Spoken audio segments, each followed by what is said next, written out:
And a lot of chiropractors are, and other businesses too, we're hiding inside trying to figure out some tricky way to spend money to generate new people. And that does work in certain areas of the country, does work for certain people, but more often than not, that is not a near-term or long-term good strategy.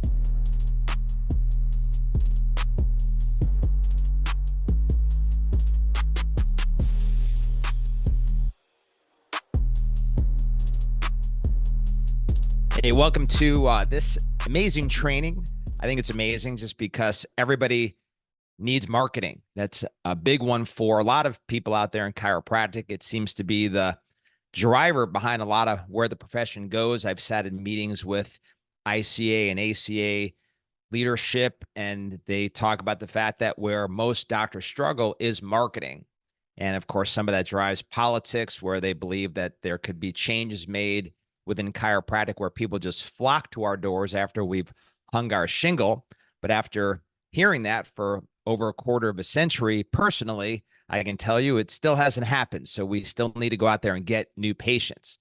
One thing when we're training new doctors, when we're opening up clinics, something that we have to share with these people that are just coming into the profession is the fact that when you open, you have zero patients. So that means when you get started, you're really more of a marketer that will occasionally adjust rather than somebody who is an adjuster that occasionally markets. And unfortunately, that is the reality for a lot of doctors that are kind of struggling out there or failing to really get to the kind of numbers and practice they want, is they just don't like the marketing and they look at it negatively.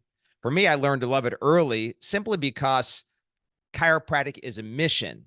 There's a message, there's a ministry. We're trying to get out there, and nobody knows the truth about it. Everybody has some fraction of the truth, which is really 100% lie. As we say, 99% truth is 100% lie. And that's what people know about chiropractic, very little.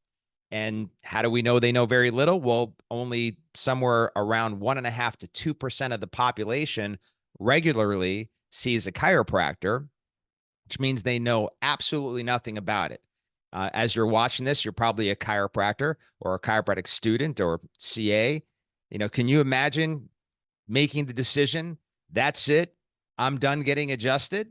I I I wouldn't go a week without getting adjusted. And usually, I'm getting checked a couple of times a week, and I've been at this for over 30 years, if you include chiropractic college.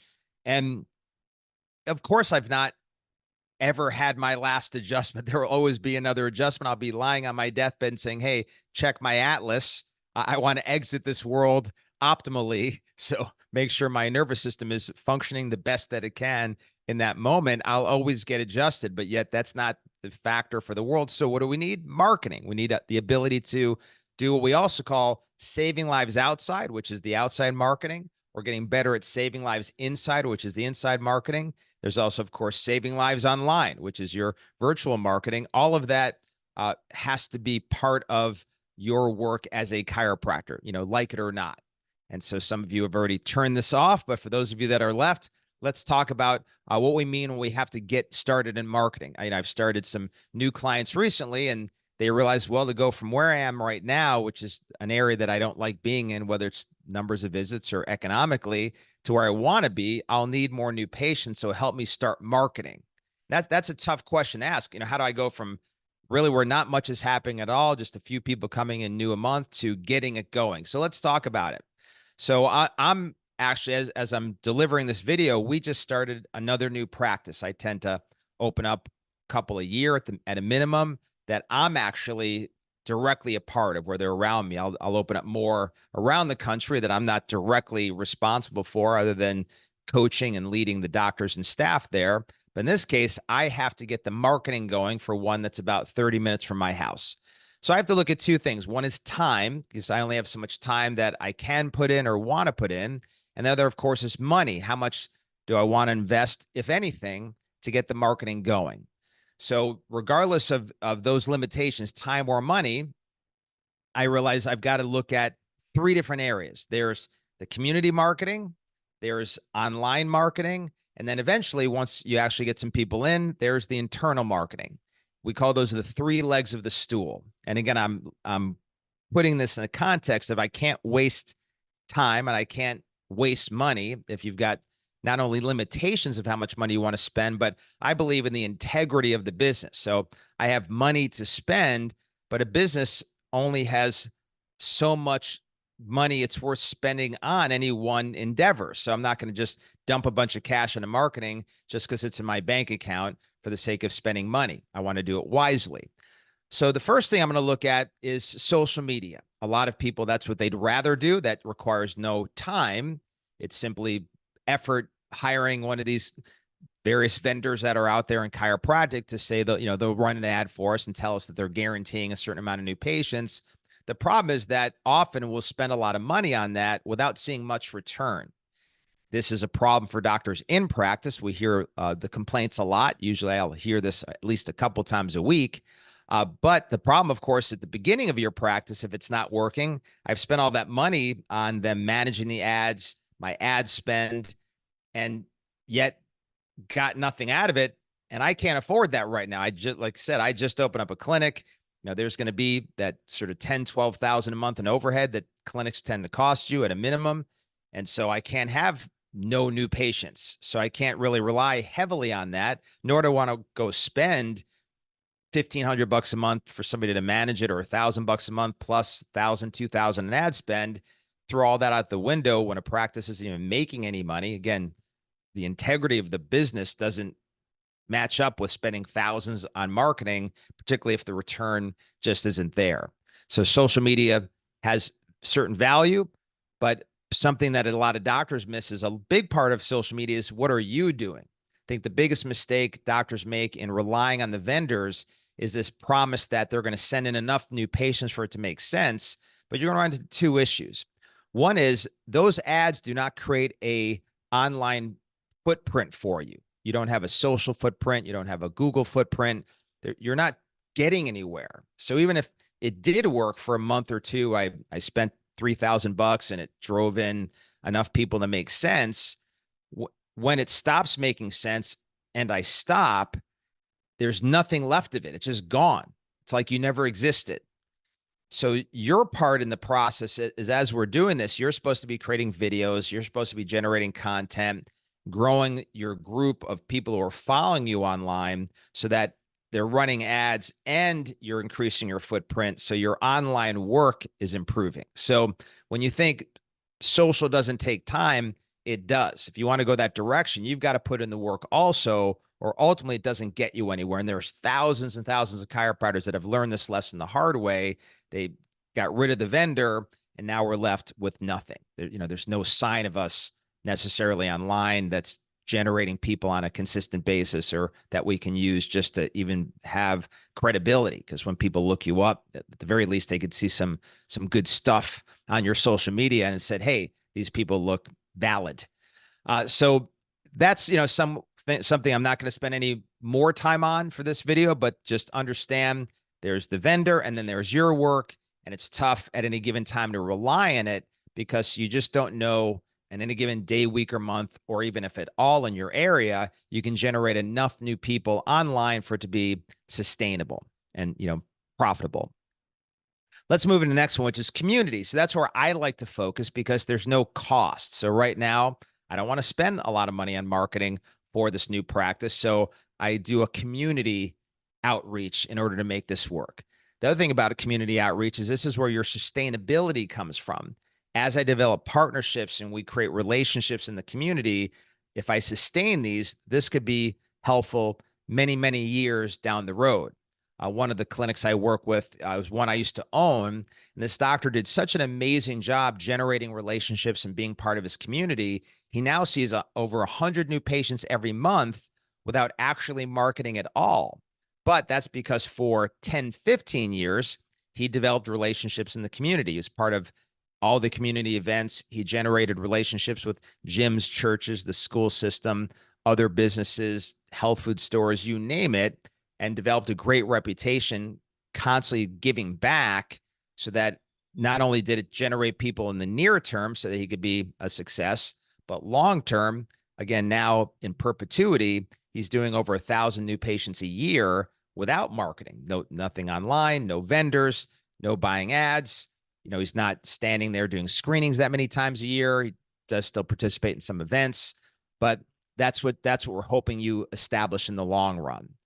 The other thing is, in getting my business degree, one of the things they point out is the success of any business is wholly dependent on the relationship of the owner of that business with other business leaders, other community leaders. So to establish your business and sustain its success, you've got to develop relationships. And a lot of chiropractors are, and other businesses too, we're hiding inside trying to figure out some tricky way to spend money to generate new people. And that does work in certain areas of the country, does work for certain people, but more often than not, that is not a near-term or long-term good strategy. I was talking to a doctor who, for example, moved from Denver to a small town in the Southeast. Well, in Denver, it's kind of famous for the fact that ads don't work. People really struggle out there to make social media do anything at all to generate new patients. But where he went, he's one of the only chiropractors in town. He went to a remote town, and none of the other chiropractors were even putting ads out there. So these ads just churn in new people like crazy. So he really doesn't have to do anything else. It's worth the investment, takes no time, and the ads turn people. So that's great. I know somebody who's actually in a busy area of Florida, and their ads are working, but they're spending $3,000 to $4,000 a month on the ads. So as a result of that, they're getting a nice return. Plus, they're doing their part. They're generating the content that they're supposed to be generating internally. They post every day. They create videos every day. They're getting their Yelp reviews. They're doing all the things they're supposed to do, along with spending it's actually $5,000 between the ads and the manager, and it's actually working. It's generating 50 new a month, even in a busy area. So that's a way that could work.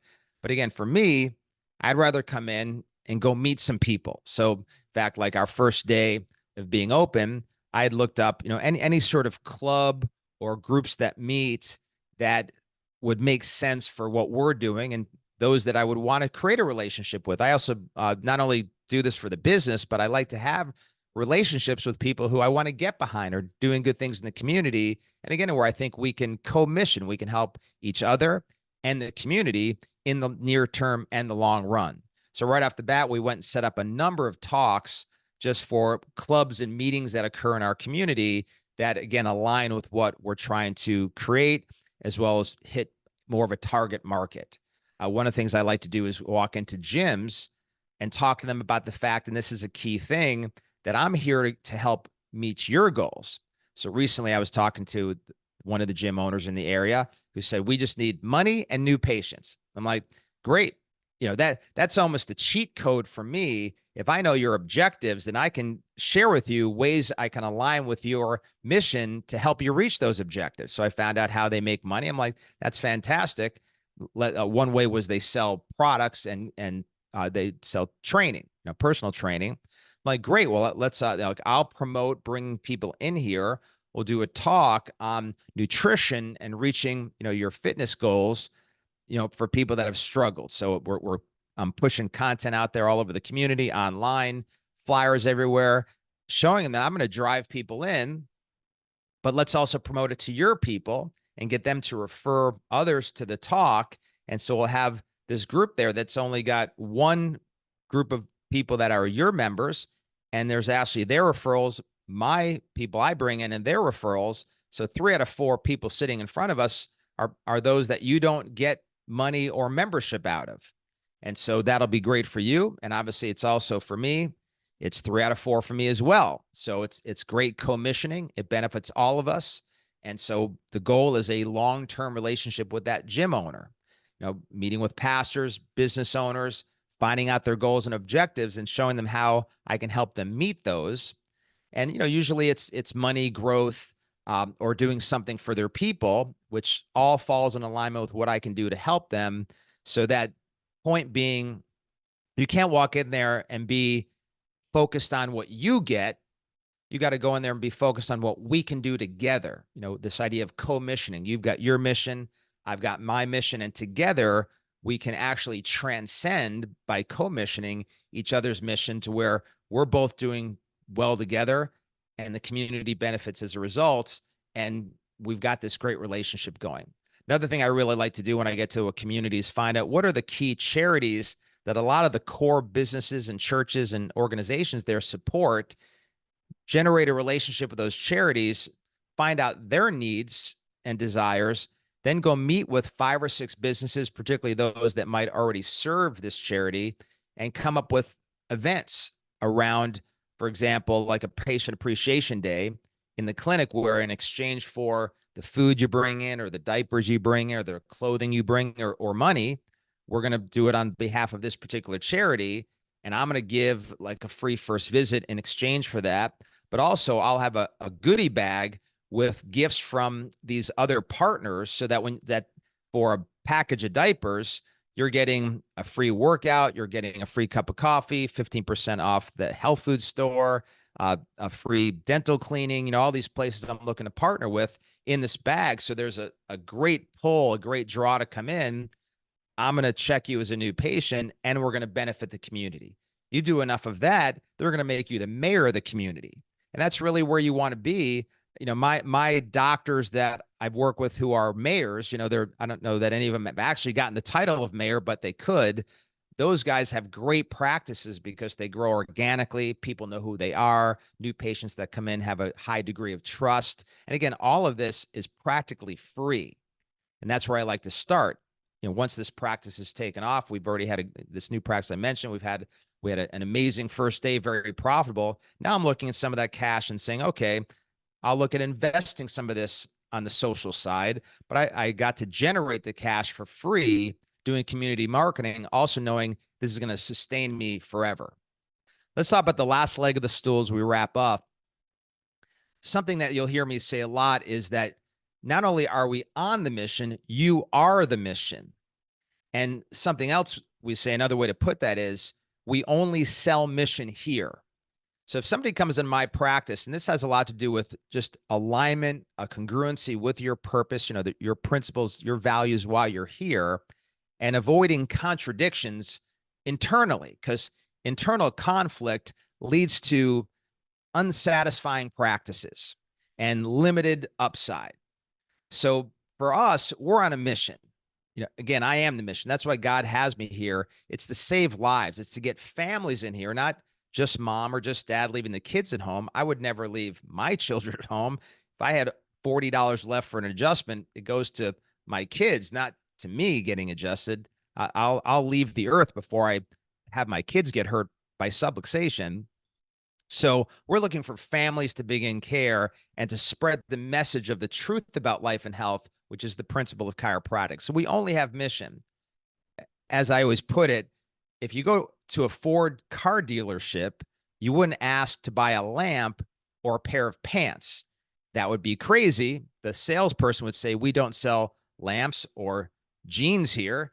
We sell Ford cars. That's what we do here. So if you come to see me, you'll find out that I only sell mission. I don't have another product. So part of, and we've done other trainings on this, that we have our mission-based close, which is really to help you understand that before we even bring you back, we are a mission and we look to have you join it. And that after you've become a patient, on your next visit, we're going to sit down and talk mission, which is a long-term relationship with you, getting your family checked, and a piece of paper to begin writing names on that we'll invite either for some sort of free analysis, to a dinner, some sort of follow-up for those people that you want to see get checked because you've now joined the mission, as well as understanding that, on a regular basis, we'll ask you about connecting with your pastor. And one of our great coaches, Dr. Ray Omid, he's got a staff member who right off the bat, Dr. Ray wants to talk to your pastor, and he does dozens and dozens of church talks a year as a result of that one simple thing based on a commitment to the mission. Because he is the mission, Dr. Ray and his team, they are the mission. As a result, when you ask for that pastor's name, you get it. Yeah, this is a mission. It's understandable. I would want my pastor and the people at the church to know about this mission so we can save their lives. Sure, here's the name of the pastor, and I'll let them know you're going to call. That's the kind of relationship we're looking to establish. So when you talk about this third leg of the stool of internal referral, if all it is that we're going to wait until your back feels a little better and then say, hey, do you know anybody else with back pain? Can you send them in? you're going to have a real tough time getting enough referrals. It's not that that won't do anything, but you're not going to get a lot of referrals. We're talking about even in a smaller clinic, 100-a-week clinic, getting 20 referrals a month because of mission versus 2 or 3 because somebody's back pain got better and a buddy at work or their spouse also has back pain. So we start right off with mission. That's the culture.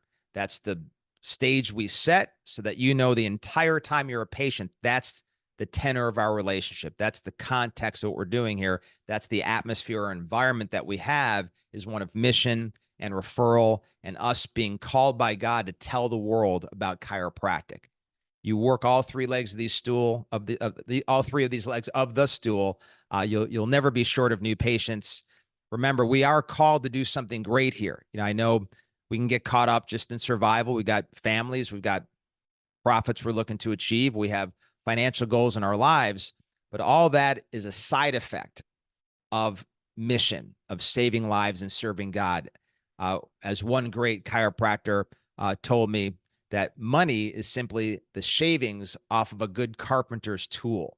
So if we stay focused on the carpenter, if we stay focused on Jesus, all the rest follows. Bless you guys with all things. Remember, they're possible with God, and remember who you are.